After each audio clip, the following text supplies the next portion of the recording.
Welcome students. Welcome again to the lecture series on oscillation.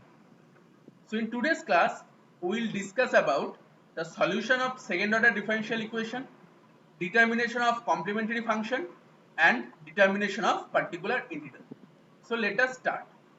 So in our last class, we have seen how a second order differential equation looks. Now our today's aim is to solve those second order differential equations. Now to solve this, we have to first determine the complementary function.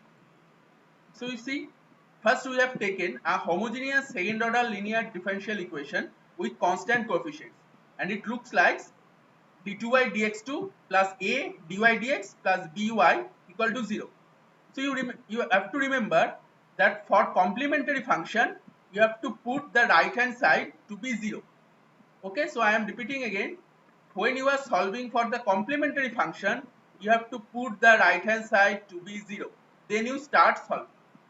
Now you use the d operator. So you get d square plus ad plus by equal to 0. Now you take the solution as y equal to e to the power lambda x. Now your dy means it is your simply dy dx.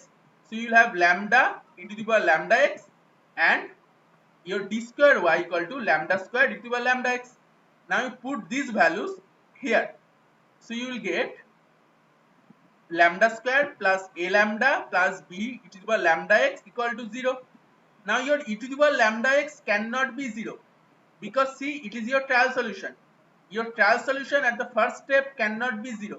Otherwise you will have a trivial solution. So you should have lambda square plus a lambda plus b equal to 0. Now the solution of this equation is lambda 1 and lambda 2. Your lambda 1 is minus a plus root over a square minus 4b by 2, and your lambda 2 is minus a minus root over a square minus 4b by 2, and you get lambda 1 plus lambda 2 as minus a, and your lambda 1 into lambda 2 is b. Now you can replace these two here. So you have d square minus lambda 1 plus lambda 2 d plus lambda 1 lambda 2 whole operating on y equal to 0. Now you can factorize this and you get d minus lambda 1 d minus lambda 2 operating on y is equal to 0. You put d minus lambda 2 into y as u. So you get d minus lambda 1 u is equal to 0. So you have du by u is equal to lambda 1 dx.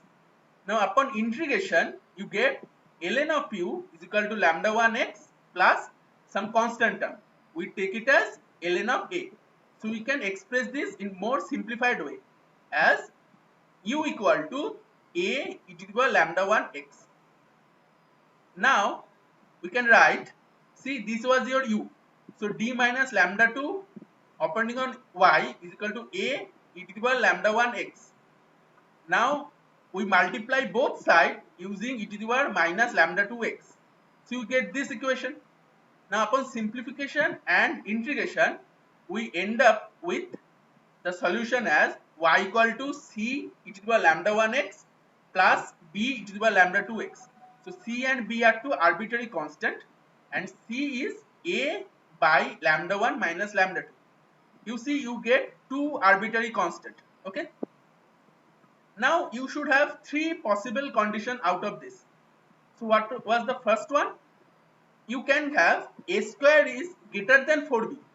That means your lambda 1 and lambda 2 are real and distinct. So your y is simply c e to the power lambda 1 x plus b e to the power lambda 2 x. Now coming to the second condition. You can have a square equal to 4b.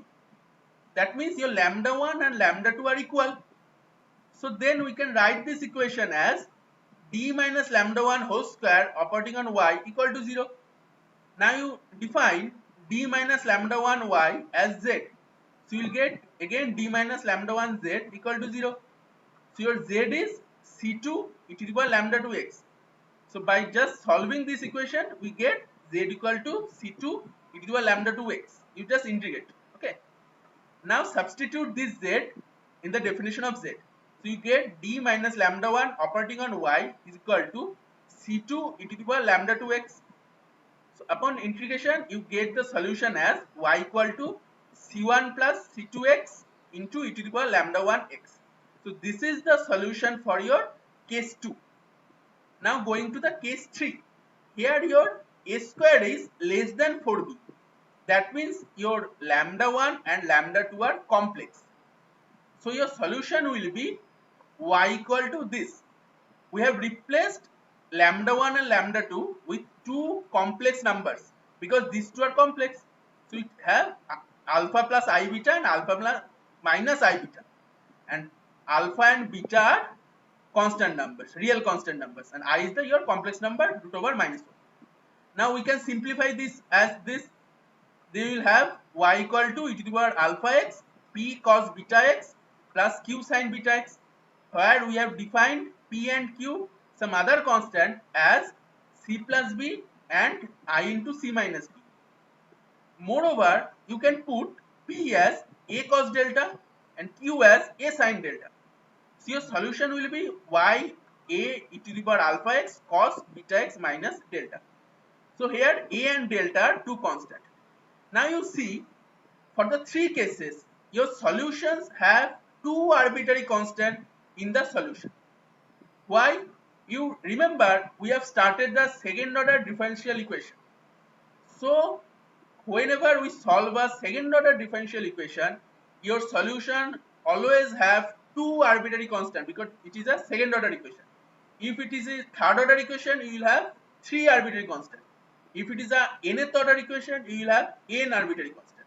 So for case 1, case 2 and case 3, for each cases you have two arbitrary constant. Okay. Now we will concentrate on the particular integral solution. So we will use the operator method. So for the operator method, we can write the equation as d square plus ad plus b operating on y equal to fx. Now you see, we have put the function in the right hand side. When we are solving for the complementary function, we have put the right hand side to be 0. Now when we are solving the particular integral, we have put the function of x in the right hand side. So your y will be fx by d square plus ad plus b, and your general solution will be at last y equal to complementary function plus your particular integral. It will be your general solution.